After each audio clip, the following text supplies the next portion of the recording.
I'm Roger with Roger's Outdoor Channel. Today I'd like to talk to you about charter boat fishing. Uh, you know, if you're just kind of learning how to get into fishing, the best way to really get a jump start on the thing is to go out with somebody that knows how to fish, somebody that's got a lot of experience, can take you to where the fish are likely to be and use the right lure or bait that they're likely to bite on, and and just kind of get you started with a positive experience where you go fishing and you actually catch something and have an opportunity to eat it and just really enjoy the whole experience of having something on the end of your line wiggling and kind of fighting you for the to see if it can pull you in or you can pull it out. So anyway, it's a lot of fun. It's probably one of if not my favorite pastime, it's right up there, in the top two, one or two. So the way I kind of learned, fishing. I mean, I learned,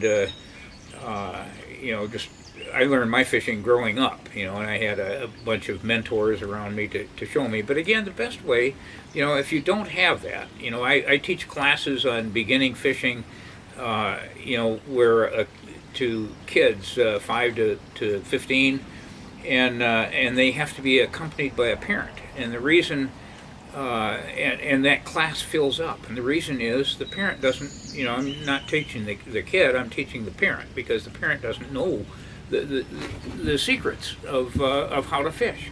And time after time, I'll be in a sporting goods store and picking out some lures, and people come up to me and say, I don't know how to fish. I'm supposed to go out camping this weekend, and somebody says, get something to catch some fish, and I don't know how to do that.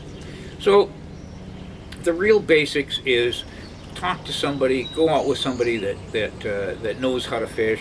A charter boat person is, that you're most likely expert that you can really count on to know how to do it. And they've, if you go out on a charter boat, whether you go out in Puget Sound with a saltwater guide, or you go out in Lake Washington with somebody that's going to just teach you how to catch perch, whether you go out in the ocean with Westport charters or deep sea charters, or have guides that will put you in a riverboat to float different rivers for salmon and steelhead and sturgeon and all the the good tasting fish that we have that we're able to enjoy here in Washington anyway. And each guide, the more the fewer the people that there are involved. If you go out on a boat with one or two other people, it's going to be a little bit pricier, just to kind of compensate the guide for his equipment and his time. But if you go out on a bigger charter boat, out of Westport, for example, where there's 15 or 20 people on board, and that cuts the rate down. You could get it down considerably. To give you a couple of just ballpark examples, if you go with one other person on a Columbia River trip, you can probably expect to pay about $175, $200 per person for maybe a 6 or 8 hour trip.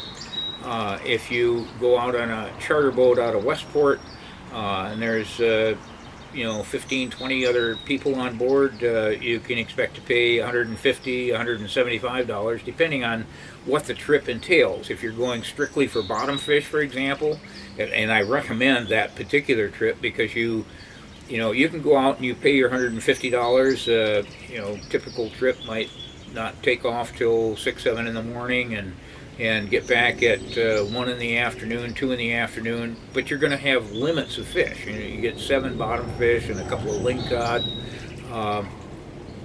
You'll have enough poundage of fish fillets. They clean it for you. They provide the rod, the reel, the bait. They'll clean the fish. They'll fillet it. Put it in a bag so you can just take it home and just throw it on your barbecue and eat it. So it's a good experience, and oftentimes you pay $150 and you come back with 10, 15, 20 pounds of fish. So, you know, and the same with salmon. If you time your trip right, you know, I've been doing this, you know, salmon fishing out of a charter boat for many years, and I've learned the secrets on how to do it. You know, there's a certain way. You know, I fish out of Westport primarily, and there's a certain way that you can manipulate your bait. They like to use like a you know, mooching, what they call mooching, where you have a herring, either plug cut or whole herring, and you drop it down to the bottom, and you drop it down slowly. You know, you kind of peel out line, and to make it look like it died up here and it's kind of drifting down in jerks. And the same, once you get down to a certain depth, I mean, the captain will say, oh, the fish, looking at the graph, and the fish are at 50 feet, try to, you know, fish from 40, you know, really work at the 40 to 70 feet. You know, so you drop your feet, you know, your bait down to 40, and you go jerk, jerk, jerk, jerk, get it down to 70, and then you crank up. And I like to do a stop and start crank, because I've watched bait fish, you know, that are injured, and they you know, they'll lay there stunned for a little while, and then they get oxygen in their gills, and they'll swim a little bit, and then they stop, they're all petered out.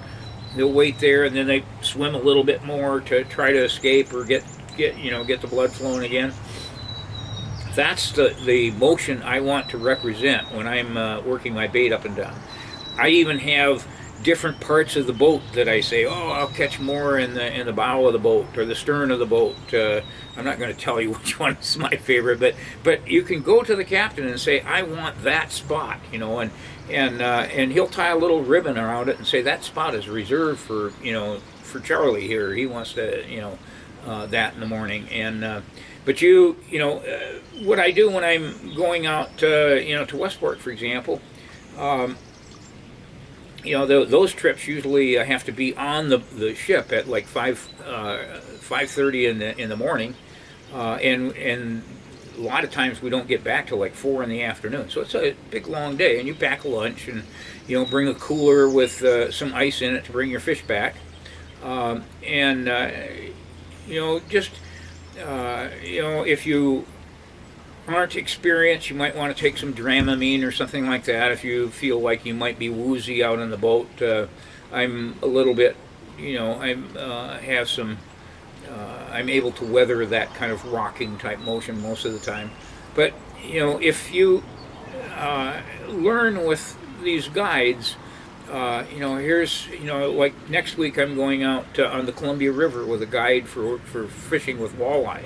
And that trip will cost me about roughly $200, $175 I think it is, with 2 other guys, and I can expect to come back with anywhere from 5 to 10 fish, you know, depending on how well they're biting that. I mean, this guy's good, and I fished with him before, and he, you know, he knows just how to present that bait in the water and just exactly where they should be at certain times of the day and that sort of thing. And those are the kind of things you need to learn as a first-time fisherman or an infrequent fisherman. And then once you learn it, you can go out on your own. You know, get your own little canoe or kayak or you know, power boat and go out there and catch your own. I mean, I go out in my canoe in Lake Washington, which is about 2 blocks from my house. I'm probably out there a dozen times or more each summer, and I just, you know, I think last summer I caught like over 500 perch or bass or crappie, you know, that I would fillet and give away to people, you know, friends that I knew, and it's just a riot. I just love being out there. So if you see me out there fishing, you know, don't forget to wave and you know, ask what they're biting on, and I'll give you a secret, you know, give you my secret. So check in with me.